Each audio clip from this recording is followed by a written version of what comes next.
and welcome along to a special edition of NUFC Matters. I'm joined today by a good friend of mine, John Altman. Good afternoon, John. How are you?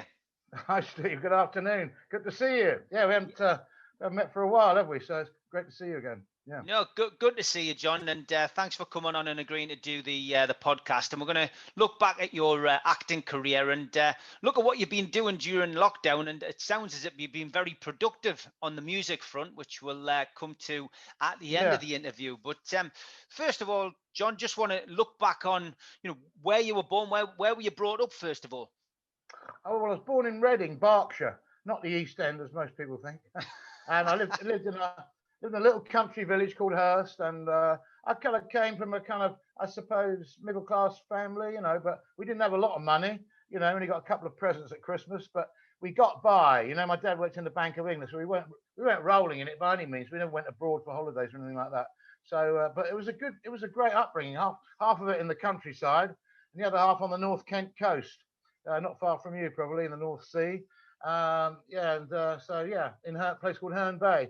That's where I kind of really got into the music, in a place called Herne Bay, because down the road there was Dreamland Ballroom, and bands like the original Fleetwood Mac, The Who, etc. used to come there. There was also a local band that I was a roadie for a while called Turnstile, and I taught myself to play drums in the bedroom upstairs down there in Herne Bay, Beltinge Road, and and I joined a theatre group. We were talking about theatre a while back, and I joined this local theatre group because I had a feeling I wanted to go into the acting when I was quite young. I spent a lot of my childhood in the cinema and watching rock and roll, so it was quite a good upbringing, really, because we didn't have a TV. So I used to go down to the local Odeon a couple of times a week. I used to watch films quite a few times as well, like especially the James Bond movies. I was very sad to see Sean Connery had gone, but he lived a great life. I think he had a brilliant career, so I don't think he would have too much to complain about, about his life. Can you remember your first acting role? You're saying you went down and you got into drama early. How old were you, and what was your first role? Well, I was about 15. I played Noah Claypole in our version, the Theatre Crofts version of Oliver. He was the Undertaker's assistant, and he locks Oliver in the coffin. So it was just sort of early Nick Cotton style, not bad boy, really. Yeah. Yeah, I mean, it's was it like a local dramatics company? Was it just like a theatre, Saturday morning theatre school? Yeah, it's a local dramatics company. I recommend that to anybody who wants to go into the business. I mean, sometimes these days people just get launched into stardom because they've been in a reality program. But in order to, as you know, you need experience. You need to kind of go for it and get as much experience as possible. Join a local amateur dramatic group if you can, or form your own group. Even you could do that. If anybody thinking about going into acting out there. So what were you like at school then? I mean, when I was at school, John, I had desires of being an actor. So my schoolwork suffered massively because my main aim was to be an actor.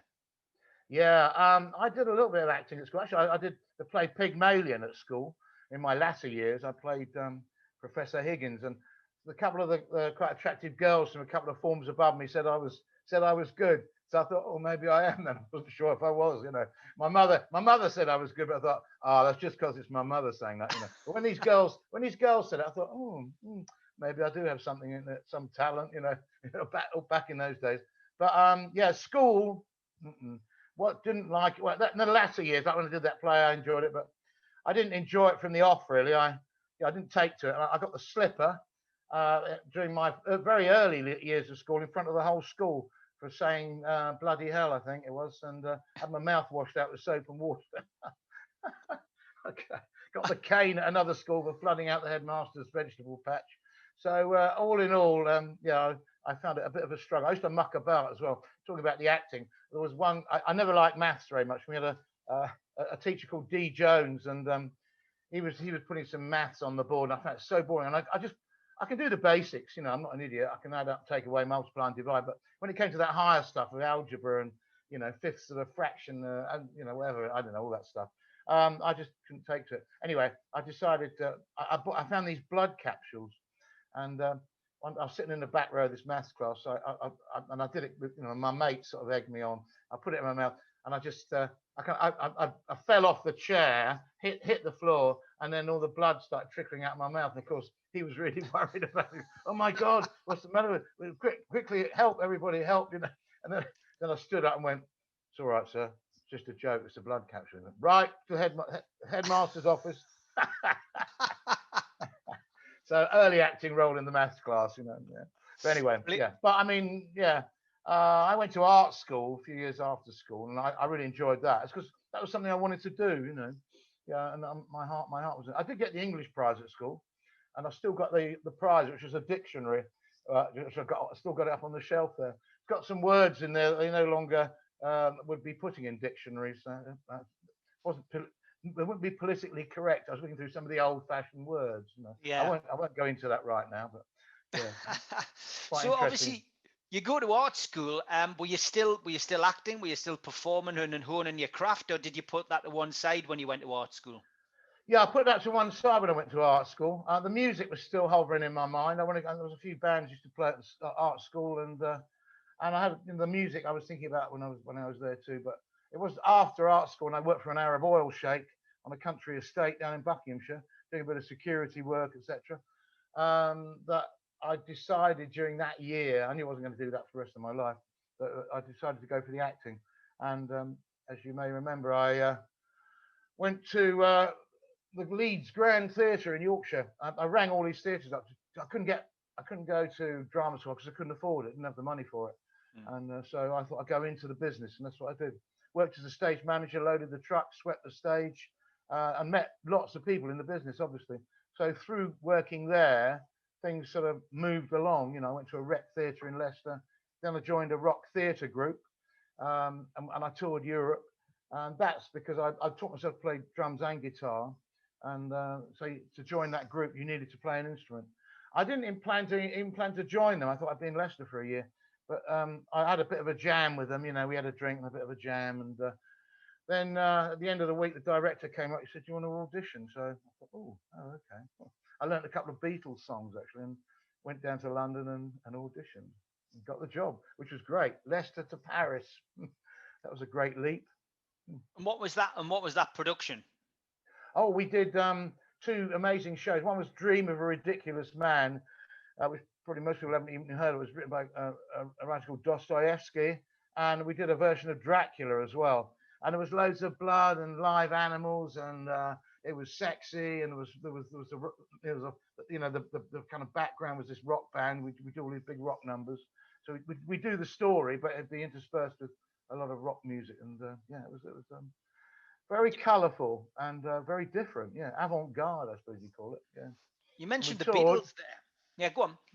We toured from Scandinavia a few months later down to the south of France. So yeah, went all over. Yeah. Amazing experience. Great. Yeah, and I remember leaving Newcastle. I've got a guitar case that I bought in Newcastle all those years ago. It was about 1977, I think it was. Yeah, and we took the boat across to Norway. I don't know if you can still do that. There's a ferry. Yeah. Yeah, so you we can. went over to Scandinavia and got very drunk on the boat, I remember. A lot of people still do that. There's no doubt about that, John. Yeah. You touched on the Beatles. Is it right you played George Harrison in a biographical television version of Birth of the Beatles? Indeed, yeah. I was based in London, and I took my photograph around to various casting directors, and a couple were Beth and Esther Charkham, who were on just off Shaftesbury Avenue there. And I left them a black and white picture. They put it on the pin board, and I went off. And then a few weeks later, they were casting this film about the Beatles, and they looked up and thought, maybe John could go for George. Yeah. So they put me up. It was a long interview process, a long audition process. They did Polaroids. Then we had to do a video, and they sent it all back to Los Angeles. But I got the job, which was amazing, you know, because I loved the Beatles as I was growing up. And in fact, when I was in the playground, you had to have your favourite Beatle, and so I picked George, and because of my ears, you know, the dark hair and everything. And yeah, so ending up playing him in a movie was I'd say if you paid me to do it, I did get paid, but not a lot. But I loved doing it. Yeah, it was great. Oh, fantastic. One of the films that's got a cult following, of course, is Quadrophenia, and you were in that. Quadrophenia, yeah, I was John the Mod. I did that before the Beatles film, and that was a great learning curve. I went up for Sting's part, and I knew the casting director, Patsy Pollock, and we were quite close, and she put me up for it. And yeah, I went up for Sting's part, didn't get the job, but they had a nucleus of actors that they wanted to get on board, because as they were rolling along, they were writing stuff as it was being made. So they just wanted actors to just throw a script at, and then they just do the line, like, you know, I did that scene in the caf. What's that effing rocker doing there to Jimmy, doing it to Jimmy when Ray Winston was sitting there, you know. And yeah, so that was a great learning curve, like yourself, you know, getting into the business, learning how the cameras work, what the sounds like, the lighting and stuff like that. You learn so much from just being on a set, don't you? And yeah, I just lapped it up really, and I stayed with the film all the way through. Didn't get a credit, but I still kept me in there. We had a reunion a little while back with the Shepherd's Bush Empire. Shepherd's Bush, known for its mod connections, and that was great. Most of the cast were there. Even Sting appeared on a video. He doesn't normally attend those sort of things, but yeah, he was there. And I went on and did a few lines. We were all on stage, and they did all these clips, and then we were interviewed, and it was packed out. Quadrophenia has a huge cult following. Yeah, I mean, it's a surprise. I mean, I've learned over the last 12 months about that, because I was cast in to be someone, which is the follow-up, you know, essentially to Quadrophenia. Yeah. Ray Burtis directed it, and a few of the old cast were in it. Leslie was in it, Toya Wilcox is in it, Mark Wingett, you know, Gary Shale. So there's a few of the familiar faces in it, and due to COVID, they're just working out how to release that now. But it's the script's very good. It's certainly something which I think Quadrophenia fans will enjoy. It's bringing a lot of the stuff up to modern day, of course, but the music's excellent as well. So fingers crossed we have the same success as you did. I really hope so. Yeah, I heard it was being made. So yeah, wish you all the best with that. This COVID's a darn nuisance, isn't it? It really is. It stalled me doing the video for my single. Well, third time of trying to get it all finished. We did it, but it wasn't easy. Well, let's talk a little bit about that before we go into Eastenders, which is, I'm sure, what a lot of people who will watch this will want to hear about. Let's talk about the music, because it's obvious from an early age it's something that's been a big part of your life. So during lockdown, during COVID, as you say, you know, actors have to find another way of being creative, because you know there's not many, you know, things being filmed other than soap operas at the moment. You know, the odd film is being made, but it's you know, it's standing still, our industry. So you've been creative with the music side of things. Yeah, I mean, I started the album probably about 18 months to 2 years ago with Mark Christopher Lee, who's leader of the Pocket Gods. Have you ever heard that band? They were discovered by John Peel. And I met him in a TV studio. We're doing a Nub TV chat show. And I mentioned to him that I'd written a few songs over the years. He said, well, bring them up. He lives near St. Albans. So I went up there to his studio and played him a couple of demos, and he liked them. So I said, and he said, well, let's record a couple. Yeah, we thought maybe do a single or something like that. But I had quite a back catalogue of demos. So we listened to a few others, and then he eventually said, after we'd done 2 more, he said, why don't we do an album? I thought, oh, great, you know. And we got on really well, you know. So that's how it all came about. I hadn't planned it. I hadn't gone to somebody saying, please, can you record an album for me? It just naturally progressed. And Mark and I get on really well. You know, we have a similar kind of thought processes. You probably have some of the kind of weirder stuff on the album, you know, like doing the Apache Underwater when it went off into a kind of trippy psychedelic thing. You know, don't you remember that bit? But it's so we work well together, and it was also great not to have a strict deadline as well. You know, sometimes you have to get in the studio, you got to pay a fortune for it, and you've got to get out at a certain time. In this case, we had the luxury of time, and we didn't have much money, that's true, but we had time, and we did a lot of mixes towards the end, getting it exactly right. And I think it's about as good as we could get it now. And it was. I mean, the music thing's been going for years and years. Lots of different bands. I had a punk band in the 70s when I returned from Europe, touring with the theatre group called the Hitmen, and I used to know people like Tony James from Generation X. Glenn Matlock lived in the area too. Nearly had a run in with Sid Vicious, but he laid into a mate of mine instead because he thought it was me. I'd met Nancy, Sid's girlfriend, in this flat, and she was really upset because she had a row with Sid, and so I just listened to her. Really, she opened her heart up to me, you know. Anyway, and I went off. Nothing happened, but she told Sid that this really nice bloke called Johnny had been round, and how nice I was, and he wasn't like you, and all this. And he listened to my tale of woe, and he said, "But where is he? You know, I'm going to sort him out." So my mate went round. He looked a bit similar, Mark Evans, and Sid laid into him with his leather belt because he thought it was me. Brilliant. But What a yeah, so story. no, that digressing from the music. So over the years, cutting long story short, Hitmen, a band called Resurrection, and it was Phil Brown was in that band, bass player. He was in a band called The Records.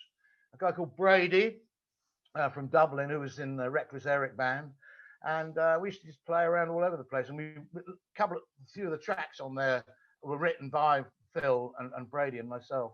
So yeah, we were together quite a while, and sadly we disbanded. Resurrection was probably the best band I had. And so it went on. You know, I fronted the heavy metal kids. That came about by meeting somebody in the supermarket, and he thought I'd be good for that.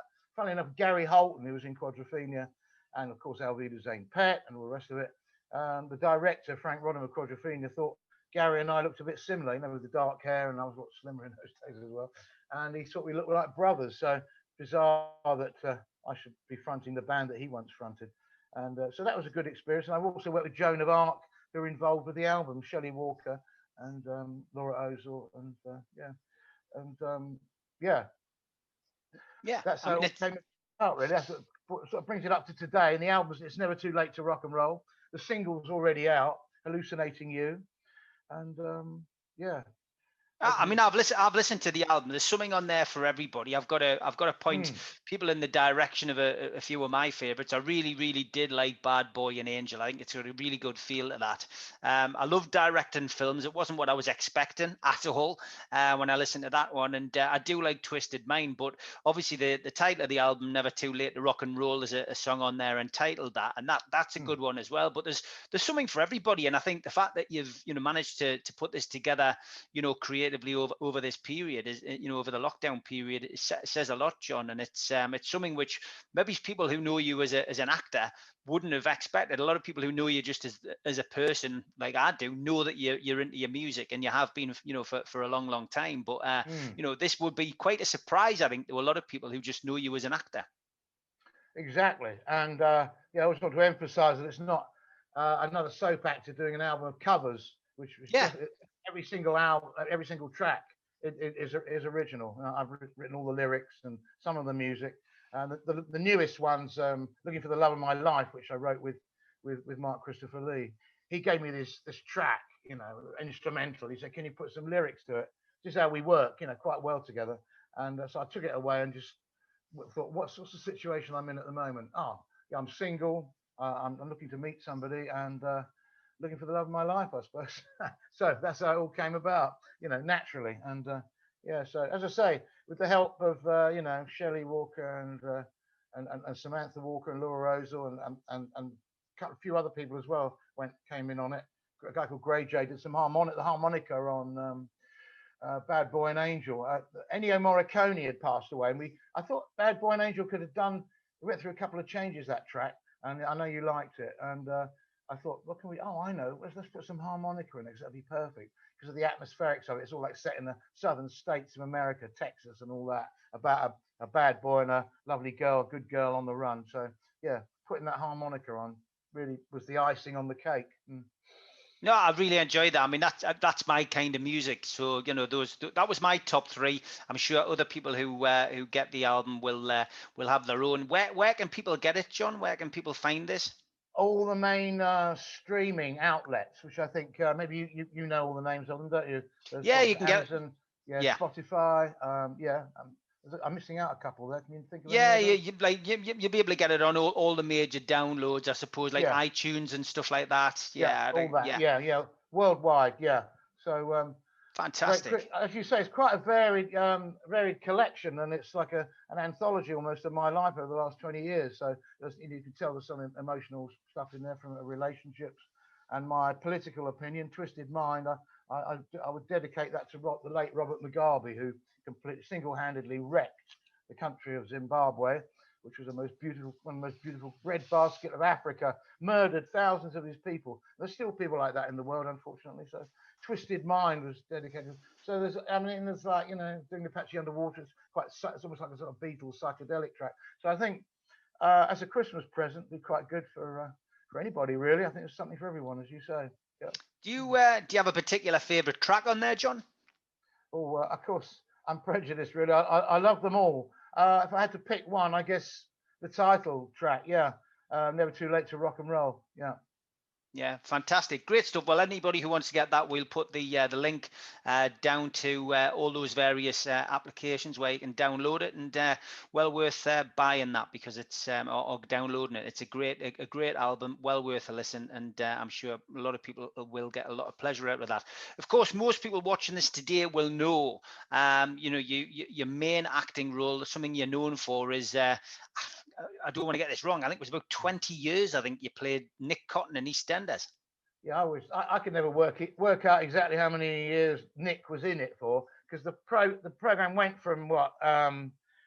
1985, and I left in what was it 15? I think it was at the 35th episode, 35th anniversary. Yeah. So Nick was probably, in all that time, in 35 years, Nick was probably only in it for about the most 15, I should think, because he was never in for a long period. It wasn't somebody that you could keep in there and have doing a job behind the bar at the Queen Vic. At one point, they didn't know what to do with him, I thought, and he got a job as a waiter at the local pizza place. some TV critic said it was like having Quasimodo working in your local hairdresser. I don't know. Yeah, so yeah, I wasn't in there that long, but it was good because I could come out and do other stuff, like Chicago the musical, which I came up your way with, and and do lots of theatre and some TV stuff and a few films along the way. So I wasn't always financially, it wasn't so good. I'd probably be living in a nice big house now if I'd been in there for the last 35 years. But on the other hand, you can't have everything, and I'm very grateful for it, because so many actors, out of one drama school, and you've done well as well, which I'm really pleased about, because you're determined, and like out of say 30 pupils in a drama school class, so sadly 5 years later, probably only about 5 of them are actually working. The rest, no. Yeah, it's so tough. It's so tough. It is. It's a very, very, very tough industry, and I think not many people realize that. People just think you get into it and you get a part, and there's lots of people going for the same part, isn't there? Oh yeah, I mean, it's probably best not to know how many people are going up for an audition when you go for one, especially these days. It could be hundreds, and it's quite cutthroat. And we have all these video auditions now as well, self-taping, which I really didn't enjoy doing. I'll tell you, it's like, I mean, if you want to do it well, it's hard work. Well, it's not hard work; it's work. Takes up, instead of going to an office in Newcastle or London or wherever, and reading or just doing a piece for a director, which maybe take an hour or two. You have to prepare at home. You have to get the filming right. You've got to put the right clothes on. You've got to do the accent. You've got to memorize all the lines. You've got to record the other person's lines. And yeah, it's hard. Yeah, doing those. And, yeah, I've found that difficult, but it's something which we've had to get used to, unfortunately. But it is very, very different. Looking back at the character of Nick, from your perspective, is there a particular storyline which stands out, which you enjoyed, or you found more harrowing to do than others? Oh gosh, there are so many. I really enjoyed the time when I went to Dartmoor with Leslie Grantham and co. That was supposed to be Dickens Hill, the local Eastenders prison, or the whole load of prison episodes. I think Leslie did about 6 months of work in 2 weeks. He shot all these episodes really quickly. And then I can hear some background noise here. Can you hear it? I think it's my side. Sorry. Yeah. Go on. Sounds like someone's moving about in the kitchen. Yeah. rattling some silver paper. I don't know what it is. Anyway, yeah. So the prison scenes. I also did a special called "The Return of Nick Cotton," where Nick comes out of prison and tracks down his son and his former girlfriend, and then ends up back in the square. Frankie Fitzgerald played my son. It was lovely to work with him, and yeah, he played Ashley, of course. And of course, tragically, he eventually got killed off, as most of the Cotton family seem to have been over the years. Charlie got killed off, Ashley got killed off, I've been killed off. Yeah. So anyway, there you go. That's the way it goes, I guess. Did it disappoint you that the character was killed off? My character? Yeah. Yeah, I did. I think I had my doubts about it, and you know what? Dominic Treadwell Collins, and I think that he just thought it'd be a good idea to up the ratings. I reckon. I can't think of a reason why they would kill off the UK's favourite voted. I was voted the UK's favourite soap villain of all time by thousands of viewers. You know, so why did he kill him off? I don't understand it. You get the ratings go up for a week and then that's it. You know, it's not like it's going to up the ratings of the programme for months and months. So yeah, I was disappointed. Yeah, and but you can't do much about it, can you? I think June Brown said to me, "Well, you might as well do the death scene, etc. Because if you don't do it, they'll write you out anyway." So. Yeah. Yeah, I mean, it wasn't the first time that the character Nick Cotton had died off, because I remember the Bobby Ewan moment in the program where he died and then he came back. Yeah, it was a bit of a shock for Dot, I think, but yeah. As I say, that's soap for you, wasn't it? You know, yeah. Well, it is. Yeah, it is. What was it like working with June? I mean, what a wonderful actress. Oh, she was a gem. We hit off from the start. And my real mother said she looked more like my mother than she did. So there's a compliment. So yeah, and over the years, we had a good laugh together. We still do, because she didn't live that far from me down here in Surrey.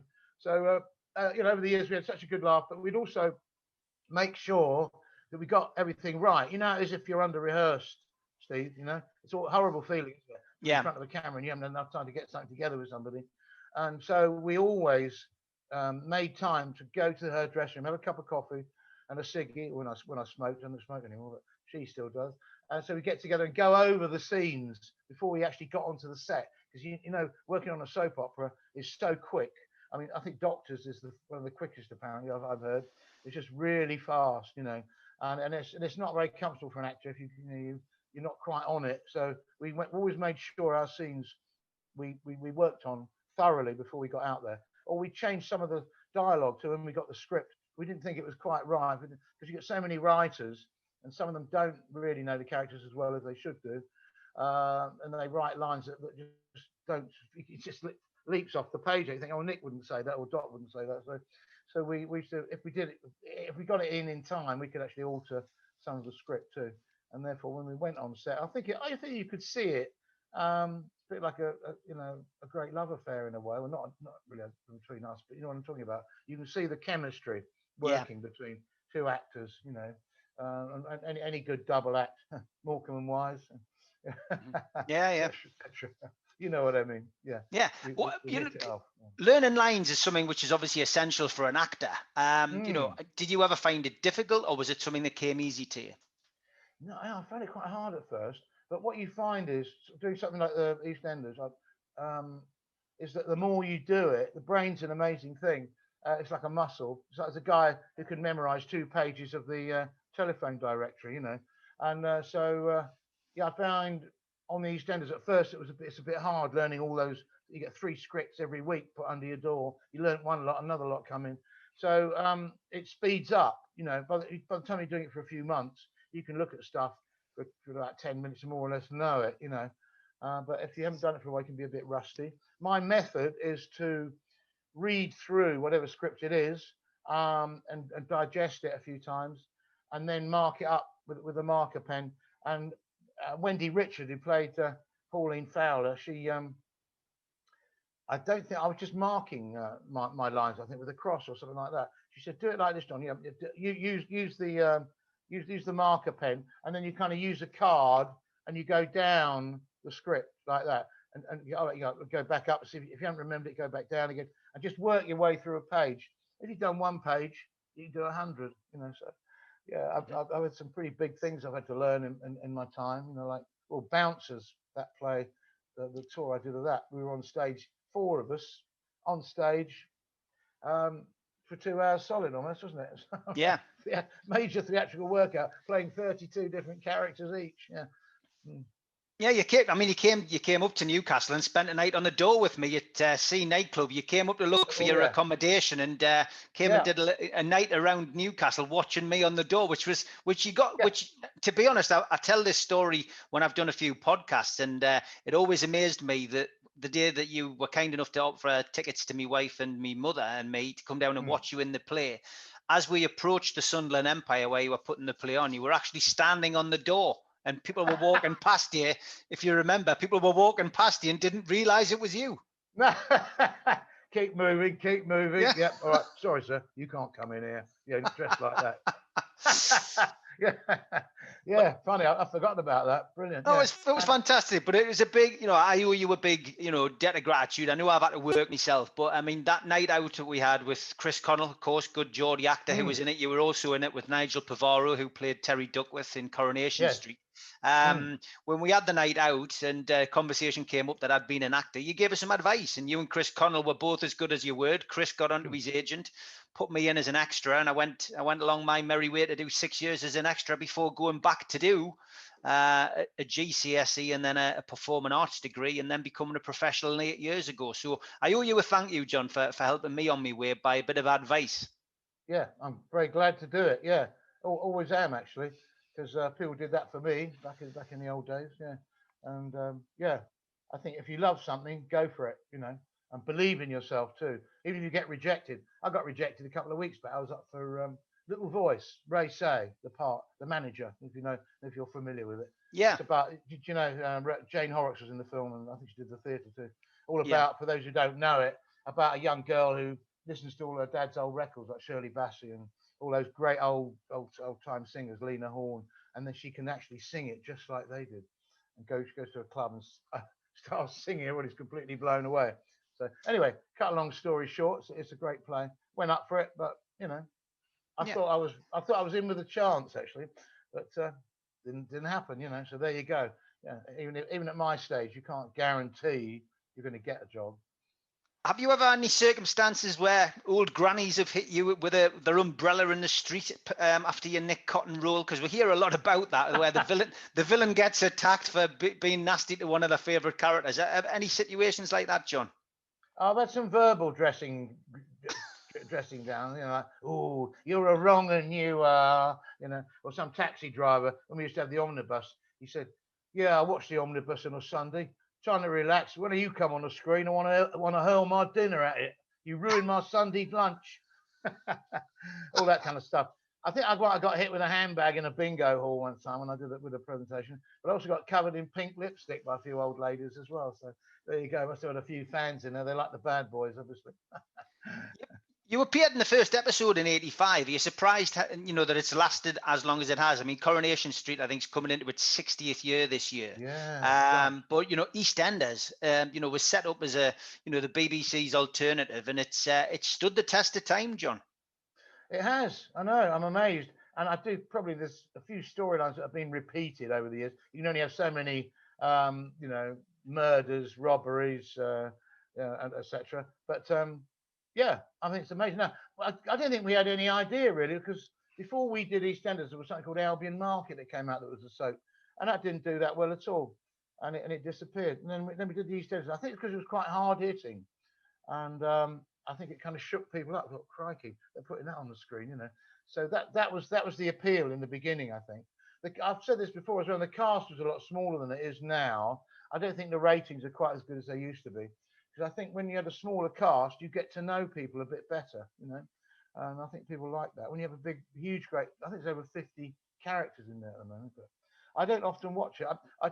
Bizarrely, I've been watching Coronation Street because I got caught up in this storyline with Jeff and Yasmin. Yeah. There's an actor friend of mine called Ian Bartholomew, who I've kind of known on and off over the years. I just turned it on and thought, oh, I didn't know he was in there. And I started watching. I'm thinking, ooh, you low life. God, I don't believe it. I'm watching him like people have watched me. I'm thinking, I've got to watch the rest. I've got to see him get his comeuppance, what he's doing to this poor woman, And it's still going on. They're stretching it out quite a long way. Yasmin is still in prison. And I don't know if you watched any of it, but yeah, no, I hate to say it, John, but I am a big Coronation Street fan. I think maybe it's to do with being a northerner. But I've watched that since I was a kid with my mum, and it's the one soap that I've been loyal to. I watched EastEnders a lot when you were in it, and the Mitchell brothers, of course. I think for me, it's always beneficial watching as an actor who tends to get typecast in those kind of roles. It's beneficial to watch other actors who do it, and you can take a lot of positives out of it. You can whether it's a look or whether it's a way of delivering a line. But it's I used to enjoy really watching you play that role. Yeah, thank you. Yeah. With Corrie, that was the first soap I watched. I used to go to my aunt who didn't have a TV, as I said earlier, and I watched Coronation Street, and then this ages me, and then Z Cars in black and white at my auntie Elsie's house. Because we have no TV. So yeah, I'm still watching. I watched Corrie last night, and there's I don't know if you watched it this week, but quite a big dramatic thing going on with the pub landlord, and there was all the people, there was guns and all kinds of stuff being fired and whatever. There seems to be more villains in Coronation Street than there does to be straight goers at the minute, mate. They do seem to they're going through this phase, but there's also a lot of crossover now, John. So obviously, from your perspective, do you think would you ever consider jumping onto the cobbles? Do you think, if there was an opportunity came along? I would love to. I really would. I'd love it. Yeah. I've talked about this before, actually. If you had like characters going from, say, Ian Beale ending up in Emmerdale or something like that, you know what I mean? And on holiday with the family, people, I think, would accept it. You know what I mean? Mm-hmm. And I think they'd probably accept me appearing up there as well. Be found in a barn, sleeping in some straw or something up at Emmerdale, and then causing havoc in the village. Don't. The viewers will be going, don't let him stay, whatever. But I don't know. The thing is with characters, the different TV companies have a copyright on them, so it'd be a bit difficult, to do that probably, which is a shame, because I think drama-wise it'd be a great idea. When you play such a high-profile character, is it does it put jobs that you could have had, maybe out of your reach? Do casting directors go, he's too well known as Nick Cotton, so potentially, we couldn't have him in this? Do you think that happens? I'm afraid it has, yes. It's opened some doors, like, touring in bouncers, topping the bill or whatever, in Panto, and